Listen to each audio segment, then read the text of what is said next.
when you see those things that you do not want, in beholding them or embracing them or in talking about them or in giving your attention to them, we know you feel uncomfortable because you cannot give your attention to something not wanted without feeling uncomfortable. So you conclude, well, since this makes me uncomfortable, then we should do our best to eradicate it from the experience, which cannot be done because there's no such thing as exclusion. You cannot get rid of anything. But we understand why you might want to, because in beholding it, you feel bad. And so that is the reason that we are wanting to remind you that you never intended to try to get rid of those things not wanted, no matter how awful they may seem to be. You understand from your broader non-physical perspective that all things must be allowed because there's no way of eliminating anything, but you, as a specific deliberate creator, can offer a vibration that will cause your point of attraction to not include it. In other words, there's a difference between not including something and trying to exclude something, because when you try to exclude something, you're including it. Because there's no such thing as get it away from me. There's no such thing as no. When you see that thing that you want and you say, yes, come to me, this thing that I'm wanting, this thing that you are saying yes to is coming to you. Not because you're saying yes, come to me, but because you are looking at it and giving it your attention. When you see that thing you do not want and you say, no, go away from me, this thing I do not want, what you're actually saying is, come to me, this thing I do not want, because there is no such thing as no. An easier way to hear this is, it's more like an on and off switch. So when you look at something, whether you're saying yes or no to it, the switch is on. So if you see this thing you do not want and you shout no at it, your switch is actually on and you are including it. So how do you turn the switch off? By withdrawing your attention from it. And what we've noticed is, since you are eager to participate in something, you've trained your mechanisms to be very fast and attentive. You want to have an active mind. You notice that when you try to meditate, don't you?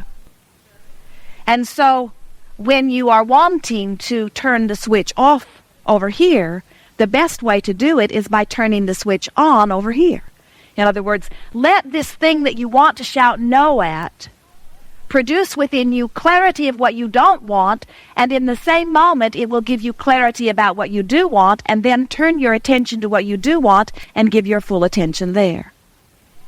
We're beginning here wanting to be strong with this business of contrast, because you are creators who have come forth to create. And you create by virtue of your attention to something. You are flesh, blood, and bone beings here in this physical reality, but mostly you are vibration. Mostly you are electricity. Mostly you are energy. You are much more that. You are always that, you see. Even as you stand in your physical bodies, you are vibrational, vibrating, transmitting, and receiving beings, and you do that through the power of your thought. Thought is energy. Thought is vibration. When you say, I desire this, your desire is a vibrational transmission. When you say, I believe this, your belief is a vibrational transmission. When you ponder, you are vibrating. When you are imagining, you are vibrating. When you are remembering, you are vibrating. When you are awake and giving your attention to anything, you are vibrating. And whatever you are vibrating is a frequency that by law of attraction is constantly and perfectly being matched. So whatever you're outputting, you're taking back. In other words, whatever you are thinking, you are vibrating. And whatever you are vibrating, you are transmitting. And whatever you're transmitting, you are receiving. That's the way law of attraction works.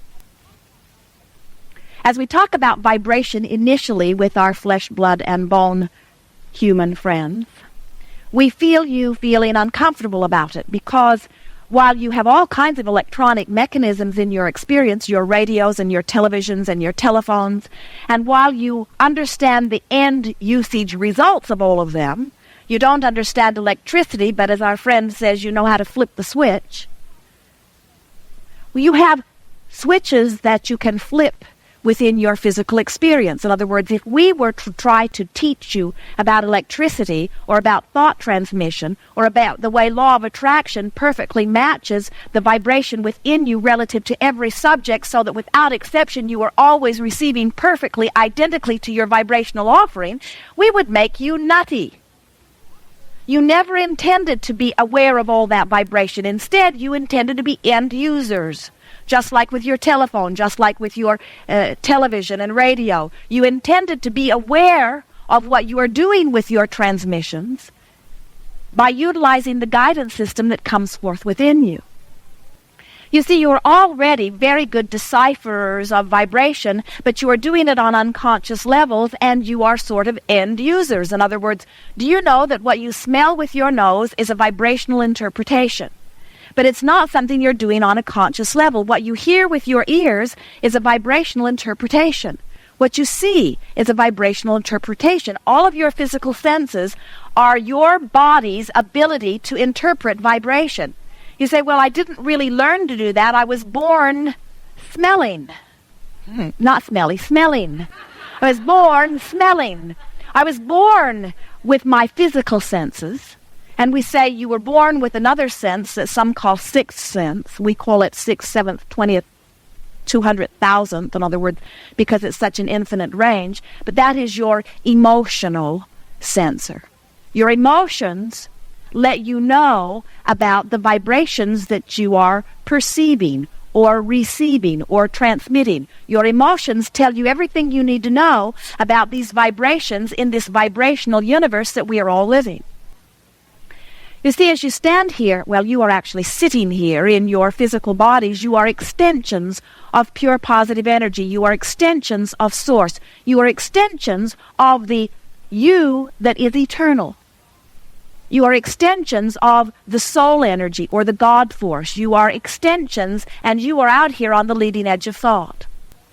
And as you are here creating, you said, I will participate in this leading edge experience where I will evaluate contrast, and from the contrast I will come to new conclusions or new decisions or new desires. Because you understood from that broader non-physical perspective that when that desire plops within you, do you feel it? Do you ever feel that desire just sort of bulb up there?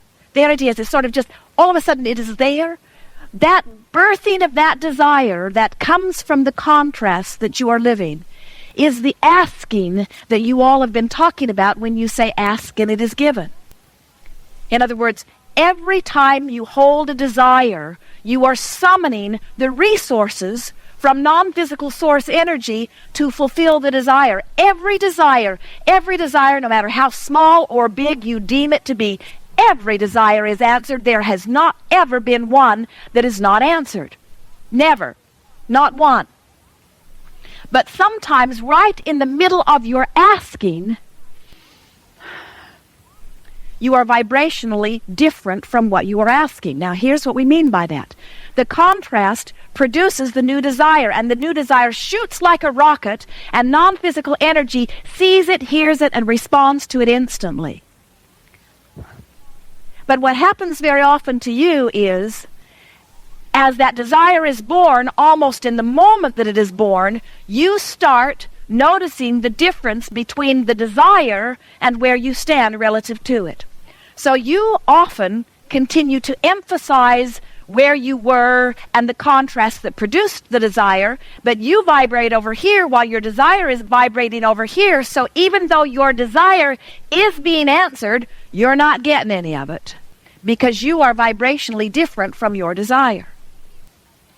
That right there is at the crux of the consternation and frustration and feeling of failure or not being able to get what you want that is within so many. In other words, that right there is the only thing you need to understand, and we're going to show you here today how to understand it and what to do about it, because you have emotions within you that tell you everything that you need to know. Really, there's not that much you need to know. There are only two things you need to know. Only two things that you need to know to fulfill your intent as creators here in your physical experience. The first is, in this moment, how much non-physical energy am I summoning? In other words, what has my contrast created within me in terms of desire and summoning power? How big is the desire within me right now? That's first. And second, and the only other thing that is important for you to know is, of the energy that I am summoning by the power of my desire, how much of it am I right now allowing? How close vibrationally am I to the vibration of the desire that I've just given birth to? Or have I done what so many do? Has the contrast produced a lovely desire? Did I feel it for a moment? Did I send a rocket to the moon? Is the non-physical universe is all that is answering my desire? And am I now back here talking about where I am, so I'm not in vibrational harmony with my desire? We hear you. You say, here I am, and it's rotten over here. I do not want to be here, but here is where I am. I hate being here. I've never liked being here. I didn't like the idea of being here even before I got here. I hate being here. And I'm not alone here. There are a lot of others who are here with me, and we all hate being here. Join with me, friends. Let's tell everyone how we hate being here. We hate being here. We do not want to be here. We want to be over there, but here is where we are. Here is where we are. Here, in this awful place.